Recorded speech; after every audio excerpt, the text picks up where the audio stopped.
Buenos días a todas y a todos.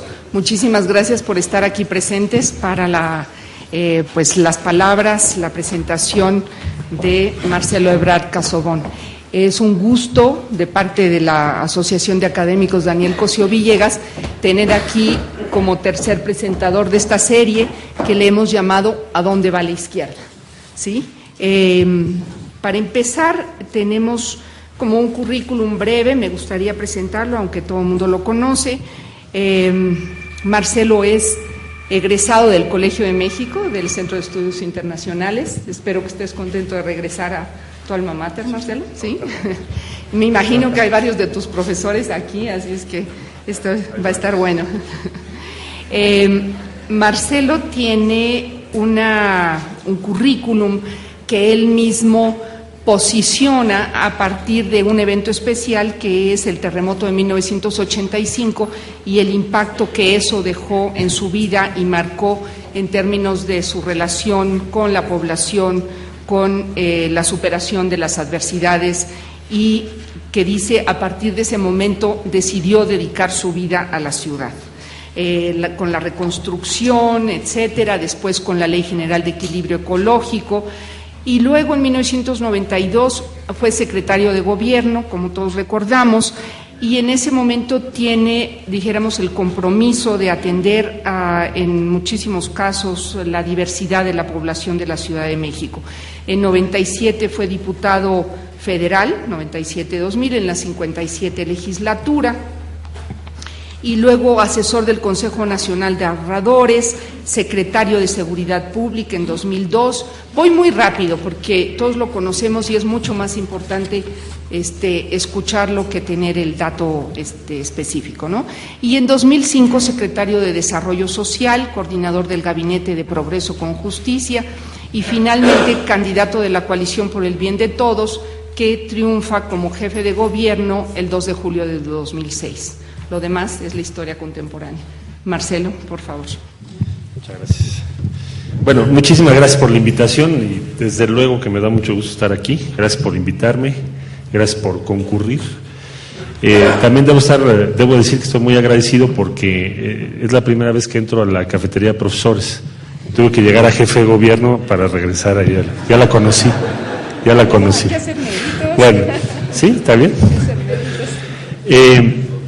Bueno, es muy sugerente la pregunta que se hace, ¿no? ¿A dónde va la izquierda? Yo les decía, ahora un poco antes de entrar, sí, bueno, pues eso es lo que queremos saber, exactamente. Eso es lo que tenemos que discutir, deliberar y resolver.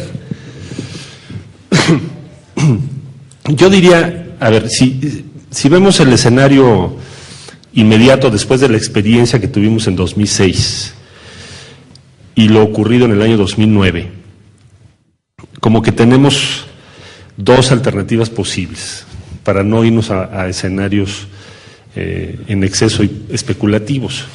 Entonces, un escenario posible es que la izquierda o las izquierdas partidarias no se puedan poner de acuerdo o tracen una ruta estratégica en función de agendas muy limitadas, con lo cual pues el escenario sería muy, muy preocupante, porque sería suponer que lo que vimos ahora en la elección de 2009 se va a proyectar hacia el 2012, y lo mismo en las elecciones estatales que tenemos el año que entra, en el año 2011.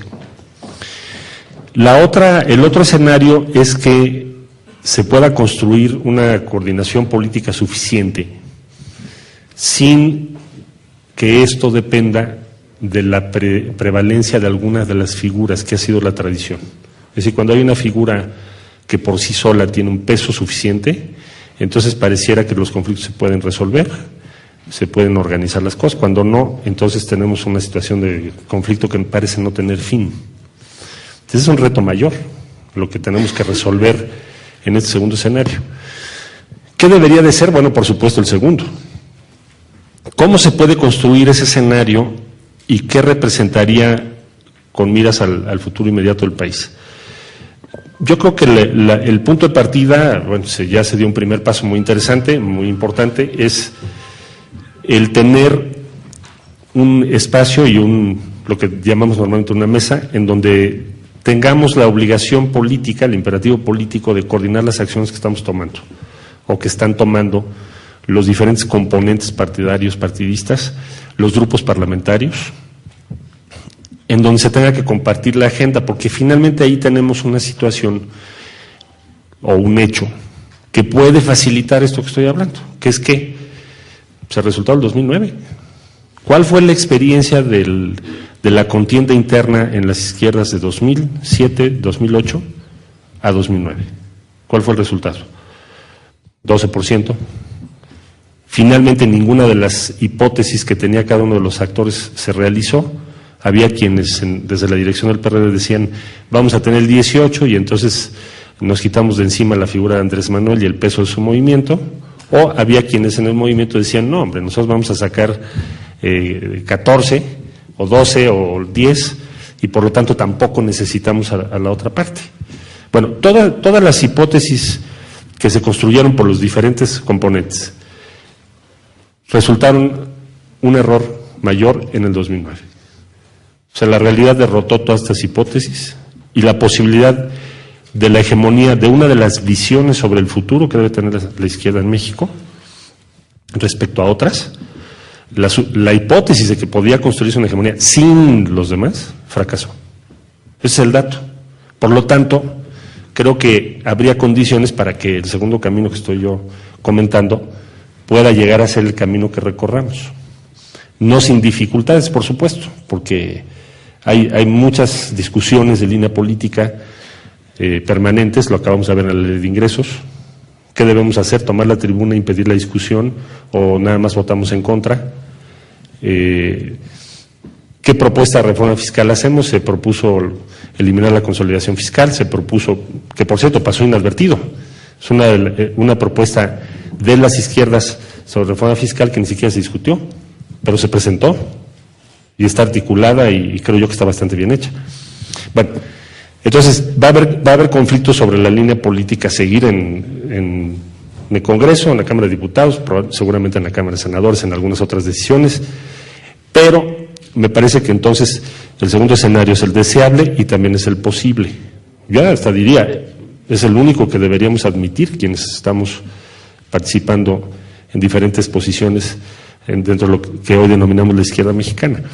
Entonces, ahora, ese camino que se va a recorrer parte de, primero, una percepción de riesgo, porque lo que puede ocurrir, que es otro elemento en favor de mi alegato, de mi argumento en favor de este segundo escenario, pues que se intente una reforma electoral el año que entra, en donde de pronto la representación proporcional se reduzca sustancialmente, tengamos reelecciones de presidentes municipales y seguramente de otros niveles de gobierno, y nos vayamos a un modelo político pensado, diseñado para llegar a un bipartidismo, o casi a un bipartidismo en los próximos años.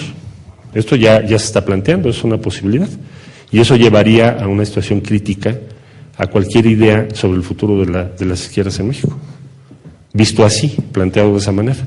Entonces, además de la experiencia del 2009, lo que se ve en la agenda política de los próximos meses y del año que entra, también construyen un imperativo de llegar a una coordinación mayor y tener una línea política común, no hay de otra.